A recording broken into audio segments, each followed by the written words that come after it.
Sholat itu abe prai, gara-gara kecewa apa? Ya tak omongi masyarakatnya tak omong. Nak ben prai yo prai.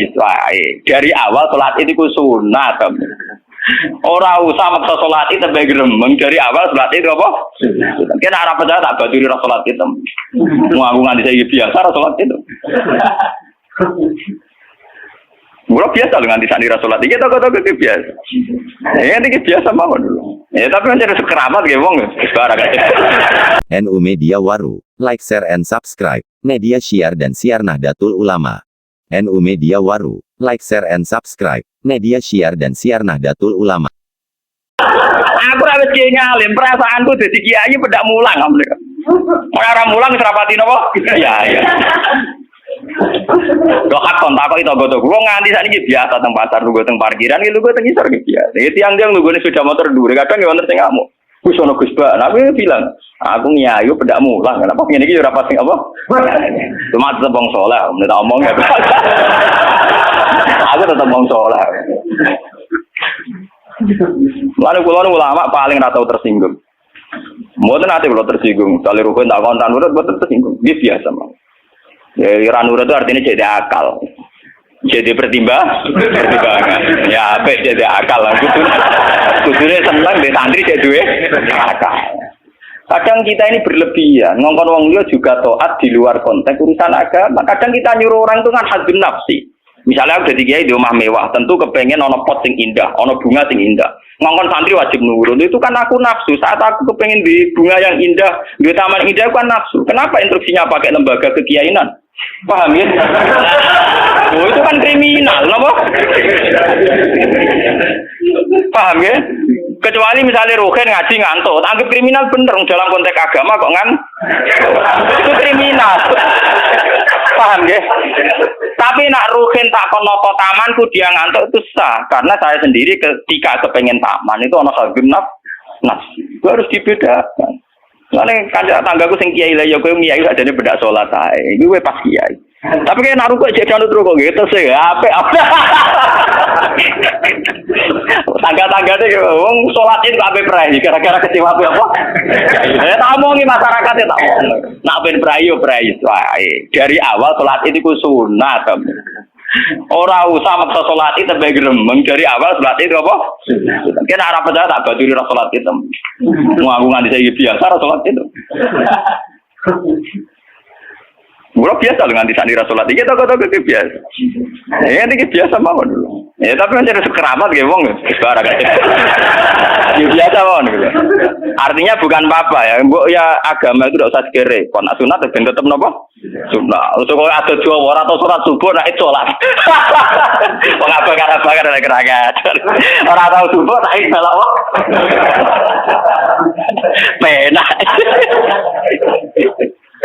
Subuh wajib ora tahu pas itu napa? Paham.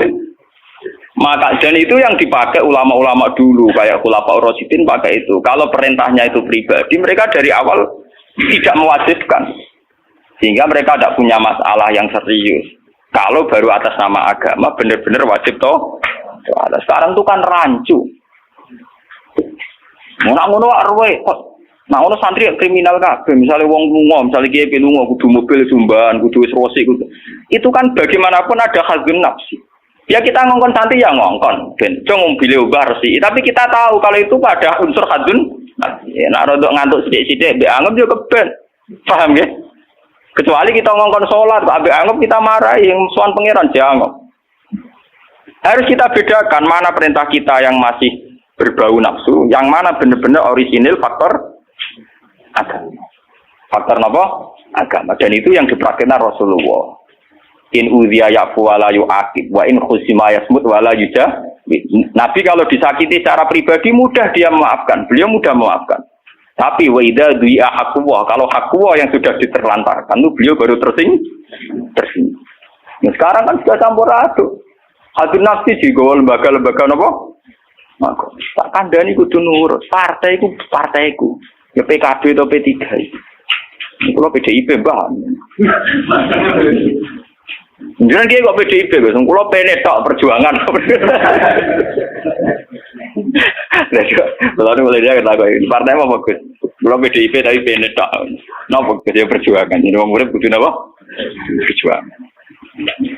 Ya nak meleset PDIP Golkar, golongan karya. Kau ngalim kudu sering berkarya. Mohon kula terusaken nggih.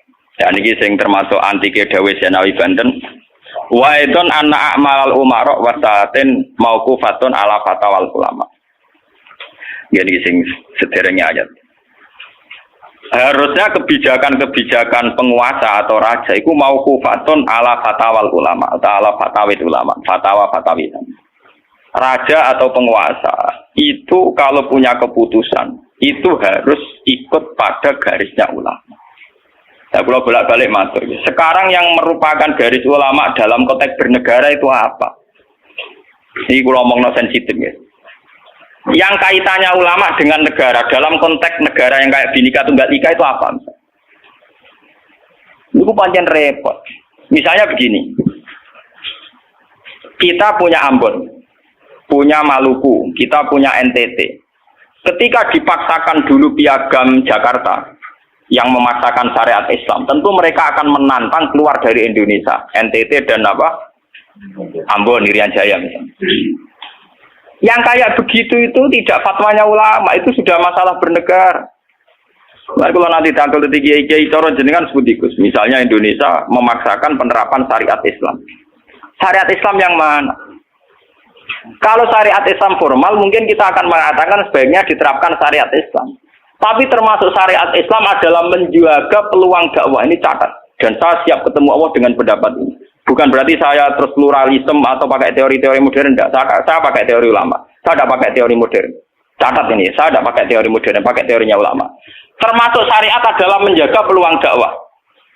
Bayangkan kalau dipaksakan syariat Islam kemudian NTT keluar dari Indonesia, Ambon. Kemungkinan kita dakwah di Ambon malah tidak ada. Juga kemungkinan Islamisasi di NTT malah tidak ada karena sudah keluar dari Indonesia. Paham ya? Mulai dulu wali songo ambek maling ya apik. Ambek tukang zina ya apik. Ambek tukang gaduh ya apik. Itu bukan berarti mereka tidak bisa bedakan hak dan batil. Dengan diapii masih ada peluang komunikasi. Dan dengan ada peluang komunikasi, ada peluang dakwah, ada peluang pembenahan. Sama. Dengan utuhnya NKRI, NTT bagian dari Indonesia, aja iso Kiai Rapai kok rugen buak rono NTT. Ben dadi ya. Lho kanca kula nek pondok dhisik ra kanggo ini Irian Jaya kiai provinsi lah. Wingi sowan kula ngajak pangdam kula. Ya Allah Gus kula munggo ning sarang Kiai RT ora payu ning kono kiai provinsi. Lho wingi sowan kula niku sowan numpak sahabat bareng sinten? Pangdam. Saniki mun gawe yayasan nggih sekolah tinggi lah. Jadi rektor saya gitu. Wadah buta huruf ora roh. Wong sak urip-uripe ngaji mek kula roh tenan bodorane roh tenan. Saya bakatane mbek napa? Pangdam. Mergo ketika ada kerusuhan di sana, mesti tokoh agama diundang Pangdam. Dan ini termasuk mewakili tokoh provinsi levelnya napa?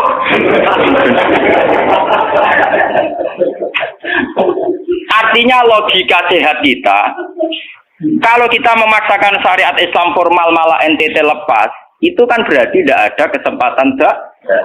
Toh dengan tidak lepas, toh kita bukan berarti tidak ingin dakwah, kan tetap ingin apa? Mane bojo ngecewakno lae aja pegat. Nak ra mbok pegat ana kesempatan dandani nek kena wong ra iso.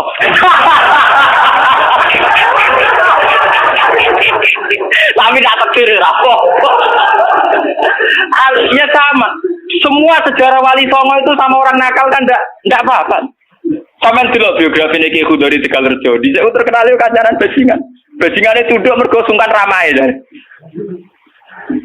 Teng Rembang ana jenenge Ki Sahid, wonge ganteng ya toreko. Niku wonten bajingan tobat kok kula sungkan bebas saya. Mboten nate duka mek kula, ketemu kula pengen senyum.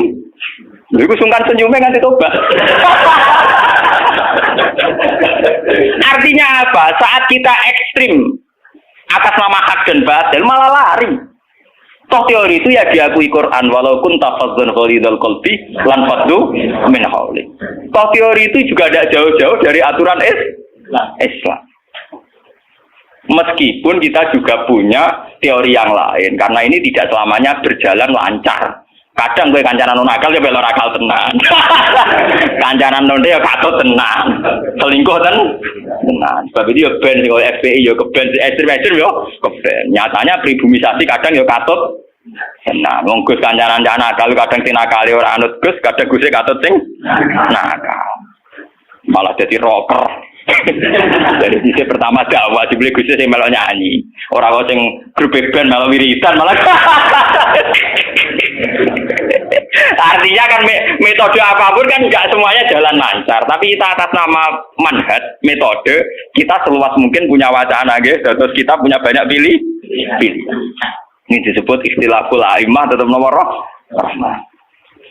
Makanya yang kamu maksud dengan syariat Islam itu apa? Kalau sering bilang, yaitu misalnya ditetapkan undang-undang gini. Setiap syariat Islam kenapa kita ngemis ke negara nunggu diundangkan? Kapan kita mandiri sebagai ulama kalau setiap syariat Islam nunggu diundang? Sebelum diundangkan negara, kita sama ulama selalu dakwah ilallah. Misalnya sebelum ada badan narkoba, urip-uripe kiai mesti anti narkoba. Sebelum ada undang-undang misalnya tentang kawin, perkawinan, urip-uripe kiai nak kawin mesti goleki wali. Nah ana tanggane kawin digoleki syahid, digoleki napa? Wali. Kenapa setiap syariat Islam kita ngemis ke negara? Dulu ketika pembubaran Ahmadiyah juga kita ngemis ke negara. Tanpa itu pun kita sebagai ulama tetap anti nopo Ahmadiyah. Lah nek saiki misalnya tokoh Ahmadiyah kalau yang menarik di bangku lah saiki kowe lomonti mbek kiai kono. Kowe kali-kali nyalahno awake dhewe barang. Ngono kalah lomong ngono ae. Bagaimana mungkin kita dakwah nek kiai sunine medhit, kiai non sunni lo? Ketika wong lari ning aliran dari aliran apa ses? Engko kan nanti hisab pangeran iku mlayu perkara kowe medhit ora perkara apa-apa, ora lara. Paham nggih? Ini masalah. Makanya kalau baleni malih nggih.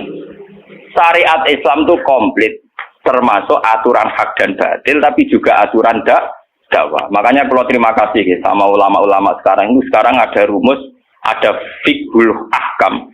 Fikih yang menentukan hukum ini haram, ini halal, ini mubah, ini khilafil aula. Tapi juga ada fiqhud dakwah.